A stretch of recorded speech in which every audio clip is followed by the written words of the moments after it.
te akitanga. Nau mai hara mai, ko manaki. Kei runga te wakana.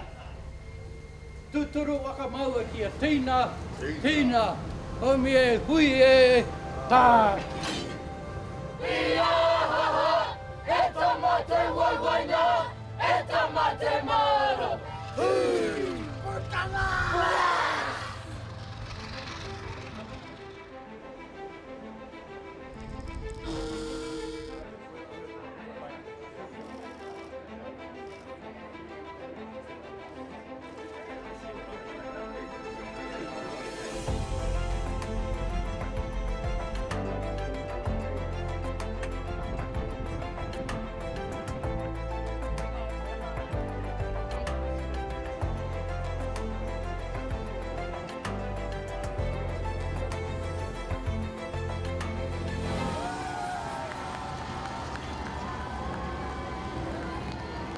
We've just been part of an incredible journey. Today is the day that this line is being rebuilt and restarts, and that is an incredible thing.